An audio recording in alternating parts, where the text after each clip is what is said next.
No one likes being stuck. Sometimes if you're not getting better at something, it feels like you're at least effectively getting worse. So sometimes when songwriting, if you look back at your songs from years ago and you think the songs I'm writing right now aren't even that much better, I feel like I'm stuck in one place. I keep writing sort of similar songs and they're not clearly getting better over time, which doesn't mean that we should expect each song we write to be better than the last. But at some point, you want to see that in 5 years, your average songwriting skills are better than they were 5 years ago, right? So why aren't my songs getting better? We're going to answer that question right now.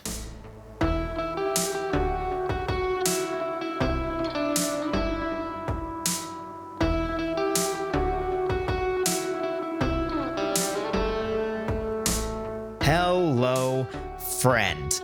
As I mentioned before, today we're going to be tackling the question of why aren't my songs getting better? This is an important question to ask, I think, because a lot of times, especially beginners at songwriting, get stuck very early on. I think that there tends to be sort of like, at first you're like, what the heck do I do? And then you get some semblance of sort of how to write a song, right? You write your first song and then you're excited. You're like, okay, let me write a second song. But a couple songs in, you're already feeling like, man, I feel slightly lost. I feel like I'm not really getting better. What do I need to do? Maybe for some of you, it might even be something where, you know, you're writing the same style song, like you write it the same way, you're grabbing your guitar, playing some chords, maybe you're even repeating a chord progression from one song to another, which is not necessarily a bad thing. But at some point you feel like, wow, I feel like I'm drying up my creativity way too early. So regardless of your situation, we all, from one time to another, have periods where it feels like we're not getting better. And to some extent, sometimes those periods will just come.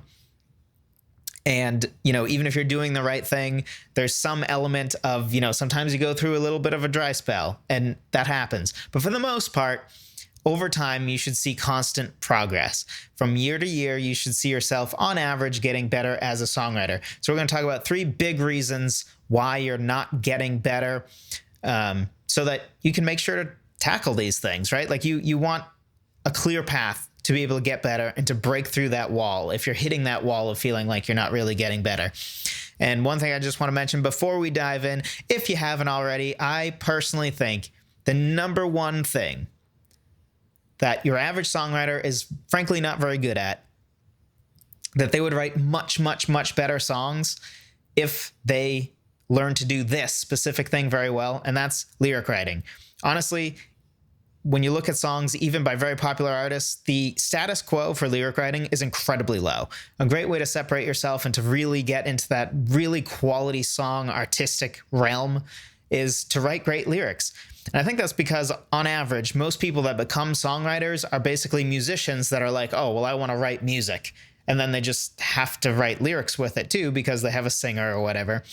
Which is really not how we should look at songwriting, because songwriting and music writing are different in that songwriting, an essential element are the lyrics, right? The lyrics are very important in a song, which is why I think it's very important to nail those. And frankly, a lot of artists don't.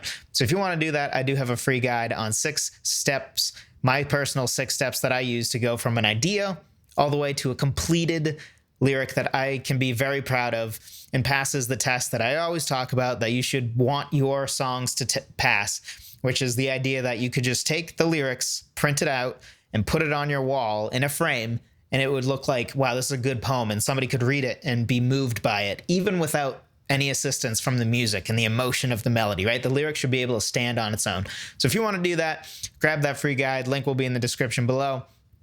Highly recommend it. I also have a live stream that I did that was also around those similar subjects, so go check that out as well. If you are on YouTube, if you're listening via podcast, you should subscribe to the YouTube channel so that you will see these when they come out, because I do plan on doing some more live streams. Really enjoyed doing the one, and I definitely plan on doing more. I'm not sure exactly what the next subject will be, but if you have thoughts and you're on YouTube, let me know in the comments. I always want to hear what you have to say.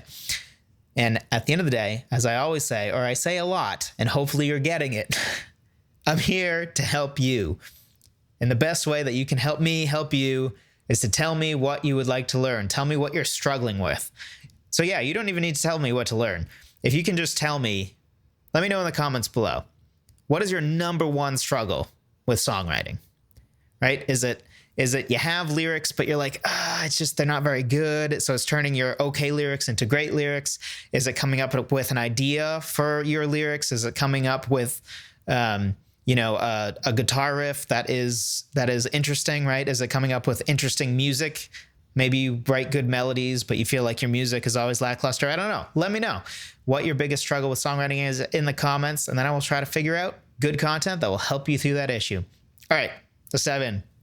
We're going to talk through 3 reasons why your songs are not getting better. First reason, you don't leave your comfort zone. No one gets better at anything by simply doing what you're already good at.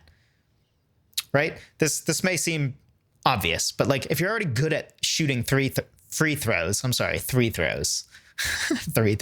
hilarious. Anyway, if you're already good at shooting free throws, but maybe dribbling is not as strong for you, or maybe 3-point shooting isn't as strong, going with a basketball analogy this time, maybe you should practice something else, right? If you already have a 90% free throw shooting percentage, which, by the way, I think would make you the greatest of all time for free throws in the NBA. That might not be true, but like 90% is really good, right? So maybe you should practice something else, right? Like if you keep practicing free throws, you're just going to get better and better and better, or just hit that wall of like, you're already great at free throws. You can only get so much better.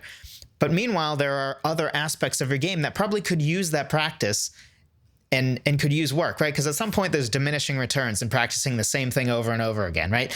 Like, for example, as a pianist or a guitarist, at some point, you're probably never going to hit this point, but there is some point where like your skill kind of increases at a certain rate, right? But that's going to taper off, right? At some point, 10 hours of practice used to make you, a certain amount better, but now 10 hours of practice just has diminishing returns, right? Like it doesn't make you don't level up nearly as much in 10 hours now as you did 10 years ago, right? So sort of think of like a video game, right? Like in a video game early on, usually, whether it's Pokemon or whatever, like you level up really fast, right? You might go do one battle and you just go from level 6 to level 7 in one battle. Meanwhile, when you're at like level 90, it takes hours of gameplay to maybe get to level 91, right? So think like that. That tends to be how things work, right?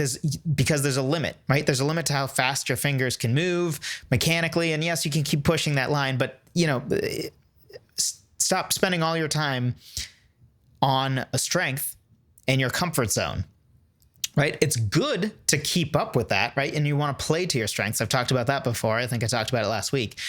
But don't keep practicing what you're great at and not try to leave your comfort zone, right? Your goal is to become a good songwriter, not a good writer of, acoustic guitar-based ballads, right? Like that's not your goal, I hope, right? You want to be a good songwriter. Now that doesn't mean like, hey, I know you're a rock person, but like go write country, right? I'm not telling you to go that far, but there should be some level of you need to sometimes get out of your comfort zone. I haven't figured out what the percentages are. Let me know in the comments if you have an idea. As you might know if you followed me for a while, it's really important to me to sort of get to I think foundation is important for everything, right? Because if you really understand the foundation of anything, whether it's music, songwriting, finances, whatever it is, if you understand the foundation, the rest you can kind of just figure out on your own because you have such a strong foundation. So anyway, and a part of that to me is sort of figuring out philosophies when it comes to songwriting or whatever it is you're doing. Anyway, but off the top of my head, I want to say like 50% of your songs or so should play to your strengths, right? So if you think of a 10-song album, you should have like 3 singles that play to your strengths, right? Like that's your sound that everybody knows you for. And then probably 2 more songs that sort of fit into that realm very nicely, that are playing to your strengths that maybe wouldn't be singles. But then the other 5 songs are sort of your chance to experiment, right? That's where you maybe have a 7-minute song, right? You have something that's a little longer. Maybe it has a really long solo or several solos, but you don't normally do that. Maybe you're normally a person that is big on, like myself, I like piano riffs, and then so like piano based songs, and great melodies and all that. So like maybe you write a bass line first for one of those other songs, right? So I don't know what the exact percentage is, but even if you just pick one, right? Like pick a certain percentage of like, okay, I need to get out of my comfort zone. I need to be intentional about leaving your comfort zone, because the reality of a comfort zone, right, is we default to comfort, right? Like human beings in general, if you can do the comfortable thing or the uncomfortable thing, pretty much everybody's just going to default to the comfortable thing. You have to force yourself to the uncomfortable thing. So like in my case, right, I had been thinking about laser eye surgery for a while because I used to wear glasses, but glasses annoyed me. I never saw myself as a person with glasses because I got them in high school. They're just a pain. If you go outside with glasses and it's raining, like it steams up, it's really annoying. I hate like when I take a shirt off, right? I have to, like if I change, I have to take glasses off, and then I don't know. It's just one of those things. Like I always hated glasses. I found them annoying wearing them. I think because like I lived most of my life growing up without them, so I wasn't super used to them. But I also am like deathly afraid of most medical stuff. I don't have a lot of fears, but medical stuff freaks me out. But especially eye stuff. Eye stuff creeps me out. Like I could never do contacts, I told myself, because poking my eye, just the thought of it makes me just tremble. But I decided to face my fear, and I got PRK, which is laser eye surgery. So now I don't have to wear glasses anymore, right? But my default for a while, even though my coworkers were telling me, hey, get LASIK or PRK, do it. You won't regret it. I promise you won't regret it, right? A friend from a church was telling me the same thing. You won't regret it. Do it. It'll be great. But I defaulted to the comfort zone, right? Because my comfort zone is just not doing anything about it. So I had to tell myself, no, this will be good for you. And I forced myself. I just signed up, right? I went to my eye doctor, and right away I'm like, yes, I want a consultation. And then at the consultation, I'm like, yep, you have an opening next Friday. So my turnaround time was a week, right? I didn't even give myself a chance to go back into my comfort zone and to chicken out, right? I told myself, no, you're going to do this. You don't like wearing glasses. Do it. Face your fears. That, and a theme for me recently has been facing fears and getting out of my comfort zone, because I'm convinced that you can't really become great at anything if you don't get out of your comfort zone. And really, it's sort of a training, right? So like, yes, I know I'm going on about the laser eye surgery, but keep with me here. It's connected. So like, in general, I think everything in life is somewhat connected, right? So if I can get out of my comfort zone with, lasers fixing my eyes, then that helps me to face my fear in other areas, right? So anyway, more of the story is that you want to challenge yourself to do at least one different or unconventional thing in some of your songs, right? So something I like to do is in every song, I like to have one thing that I do differently than what I've done before. And this might be a really small thing, right? Sometimes it's just like, for example, in the arrangement of the song, I'll use, say, a synth that sounds sort of like a brass instrument, right? Which is not something I've normally done, but for a song I'm writing now, I'm actually adding that because I thought brass would fit nicely. So I made myself do that, right? Or, so that's minor, right? That's minor. That's one of the many instruments in an arrangement. But you also can do more major things, right? You can try a completely different style of instrumentation.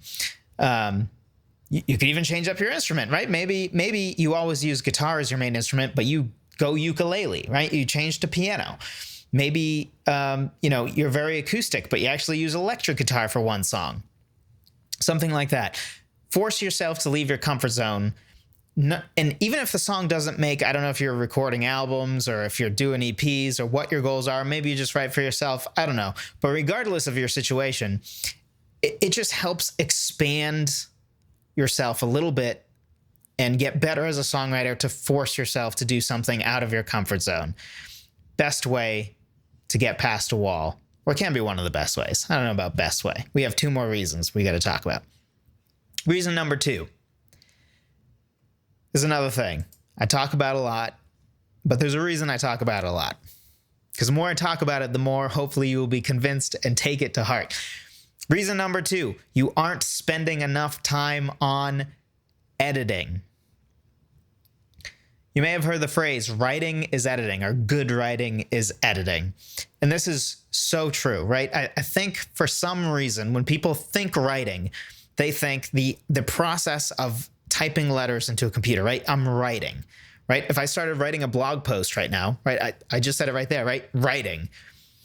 And for some reason, like we all know, for example, whether it's a Stephen King novel or whatever, we all know that they wrote a first draft and then they kept editing and editing and editing and basically took something that was mostly garbage and turned it into something good, right?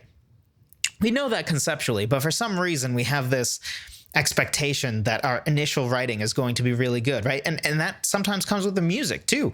You might come up with a riff that you're like, oh, this is pretty good, but like, I don't know, spend some time changing it up just a little bit. You might find something even better. Or if you like your melody, okay, but why don't you try improvising some more melodies? You might find a melody that you like even more, which you could consider in some ways music editing, right? Maybe you have a chord progression already or you have a piano riff. So now you're improvising over it to figure out what the vocal melody would be.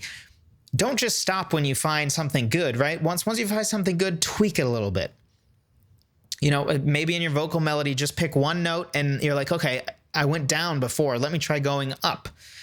Little things, right? Keep editing. A lot of times it's easy to be like, oh, this is pretty good, and then stop. But stopping at pretty good isn't going to get you all the way to a great song. So I think we can all write a song in 30 minutes if we really had to, right? If somebody put a gun to my head and said, write a song in 30 minutes, I could absolutely do that. But 99% of the time, probably 99.99% of the time, it's going to be utter garbage, right? Generally speaking, you're not going to write a good song in 30 minutes. You might write the beginning of what will become a good song or a great song, because how you edit your song is responsible for 95% of the end product, not how good your initial idea was, right? There are countless examples anywhere, right, of like great idea, bad execution, or not really that different or interesting of an idea, but the execution is so good it doesn't really matter, right? So, for example, I feel like I haven't brought Star Wars up in a while, so we'll go there. I think that if you just take the general story arc of episode 4, 5, and 6, right, the original trilogy, it's kind of meh, right? But the execution's great. And I know certain parts of the plot are great, but for the most part, it's fairly conventional, right? Like, farm boy finds out he has powers and then he saves the world. A basic hero's journey, right? Really simple. Not a lot going on. You know, there's the big bad empire and then the good rebels, right? It's nothing to write home about as far as the concept. Now, the concept of the space and lightsabers and all that's brilliant. But the basic plot idea is really not, outside of, again, certain twists like the I am your father stuff, but the basic arc of Luke is really nothing to write home about. But because of the incredible execution of those movies, it's become by far the most iconic movie franchise on the planet, almost undisputably. Maybe you could argue something else, but good luck. But the prequels, which some people hate, and I love, but also am angry because of the reason I'm about to say. The plot of that, the arc of that, of how Darth Sidious plays both sides and Anakin's tragic fall to the dark side and how it actually makes sense. It especially makes sense if you watch the Clone Wars, which, by the way, is phenomenal. Watch it. First season or two is just okay, but it gets really good. Don't judge it because it's animated. It's not a kid show. It's actually darker than like all the movies. It gets dark. Jedi's tortured to death. Anyway, but the basic arc of it is brilliant. But the execution, right, because George Lucas can't really write dialogue to save his life, is not that great, right? Especially episode 1 and 2. Episode 3 is pretty good, but episode 1 and 2, just the execution is not great. But the plot and the idea and the concept of like watching this hero become the villain is just fascinating. It's so much better than the original trilogy. But the execution wasn't nearly as good, which is what makes the original trilogy better, right? So, you know, and that applies to TV shows, everything else, right? There are plenty of times the idea and the end product are completely different, right? Because at the end of the day, the end product's what matters. You can take an idea that's really not that great or is just, you know, same old, same old. But if your execution is good enough, it doesn't matter. Whereas a brilliant idea, if you come up with a brilliant idea in the next half an hour, that doesn't mean that your song is going to be brilliant within that half an hour, right? If you write the whole song. So I've talked about this before. Ideas are cheap and overrated, right? Everybody has great ideas. All of us probably have 100 ideas that we think is $1 million business. But are you going to make that? Are you going to actually do it? Are you going to put out the years of work it's going to take to actually implement that? No, right? Ideas are cheap. The same is true of songs, which is why I recommend having an idea sheet where you just write all your ideas and you have a running list of tons and tons of ideas. So what's this heart of you aren't spending enough time on editing? You need to take pride in the details. Okay? Here's the thing. If you have a couple sentences or a couple pages or even a couple chapters in a book that are kind of like, okay, you spent too much time describing how the butterfly's wings fluttered through the velvet sky, right? Like, or whatever. But you can get past that because in the scheme of the book, right, that might be sort of just like, oh, that was kind of an odd chapter, but now we're back to like the good stuff that we're here for. You can forgive that. But in a song, you have maybe 100 words, maybe 200 words total in this song, right? You have 4 minutes to work with, and you're packing a whole story. You're packing a whole idea. You're packing a whole song into about 4 minutes, probably. It might be as small as like 2.5 minutes, and it might be 8 minutes. I don't know. But it's very packed, right? So every word, every little melody choice matters, right? You shouldn't phone in every part because, again, I've talked about this before, but let's take, your average professional artist. We've said before, okay, the most they do these days is like one 12-song album every 2 years. Most are like one 12-song album every 3 or 4 or a 10-song album, whatever. We'll do the 12. That means 6 songs a year. Let's assume 4 minutes per song. That means every single year, 6 times 4 is 24, 24 minutes of total content. For frame of reference, this video is going to be more than 24 minutes right now, right? And I'm just sitting and recording this based off of an outline that I've already done, right? And I'm just doing it right now. So that is not a lot of time, right? As a songwriter, even a professional band, right, will produce 24 minutes of music on average, or really on the high end, per year. 24 minutes. So every second counts. Every little decision that you think is little counts. So you really need to, as a songwriter, you have to care about the details. I'd argue any writer really needs to care about the details, but as much as like an author or a screenwriter or a director has to care about the details, how much more do you have to care about the details as a songwriter, right? We live in a world where people, you have 30 seconds to catch their attention when it comes to a song. And if you don't, they're skipping to the next song, right? So you have to take pride in the details. Take extra time to make sure you like every phrase of your melody. Take the time, take pride in the details. Reason number 3 why your songs aren't getting better. So again, let's review. You don't leave your comfort zone, so you got to get out of that comfort zone, right? If you stay in your comfort zone, you're not going to get better. Reason number 2, you aren't spending enough time on editing, because editing is writing. And at the end of the day, probably the biggest way for you to go from an okay songwriter to a good songwriter or a good to great is, before you spent 5 hours editing your song, maybe now spend 10. That's going to have more of a result than like expecting the seed or expecting the idea of the song to be better, right? Your ideas might not get better over time, really. And who cares, right? Like, because again, ideas are cheap.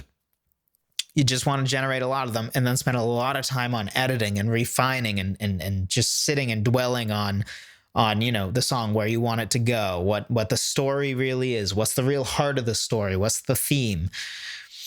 Not that your song necessarily needs to have a theme, but that is a side thing for another day. So reason number 3, you aren't learning. Now here's the good news. You're watching this, right? You're listening to this.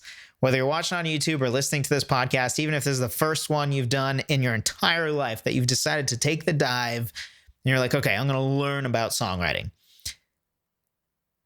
You've now taken the first step. That's good. But the key to anything is you have to keep learning. And in my mind, there's basically just 2 aspects to learning. You learn best by doing, right? We all have to actually do the thing. I've talked before, I had a whole podcast that basically told you, look, if you've listened to 20 of my podcasts in a row, or now 20 videos, right?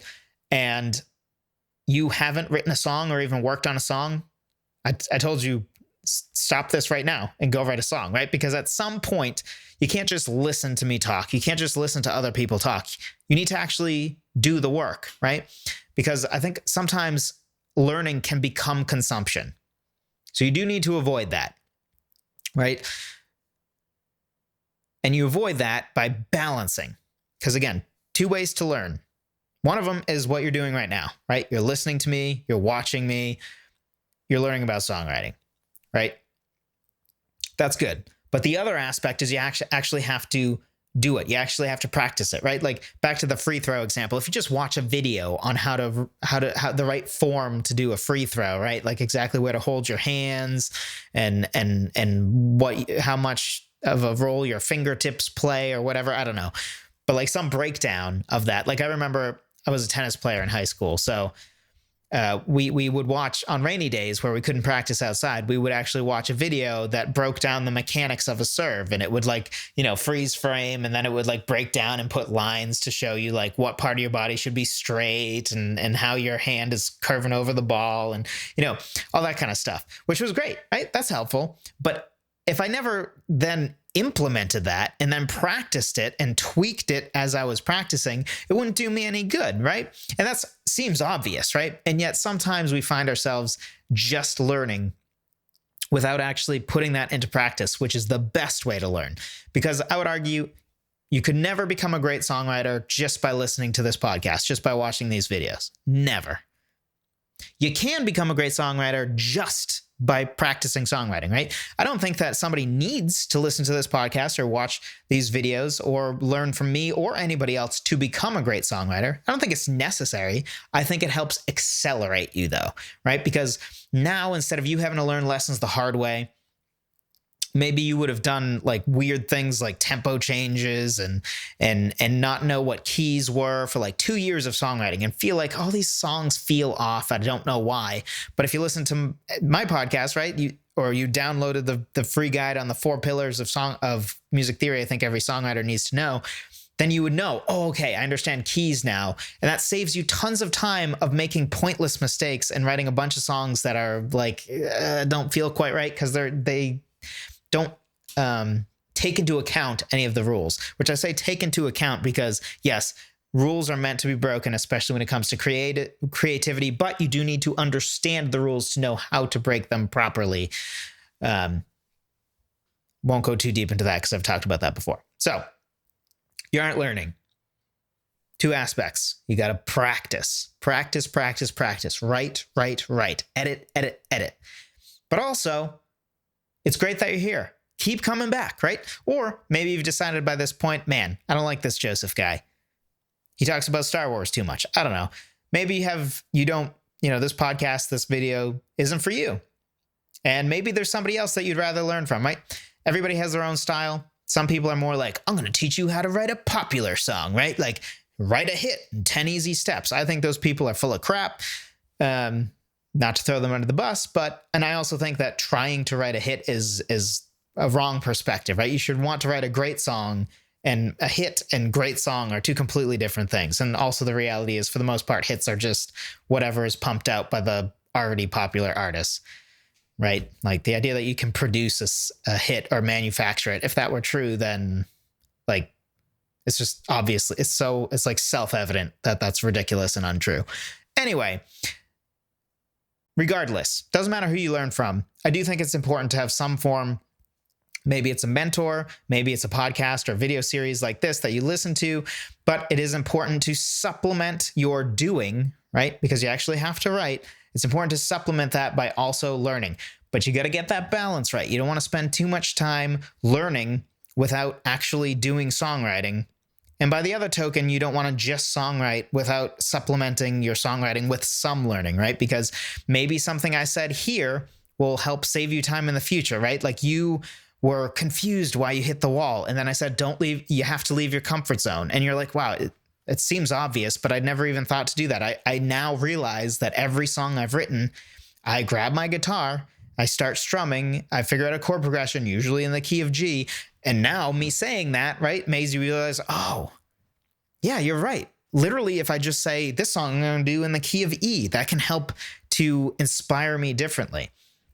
So it's really important to make sure you learn.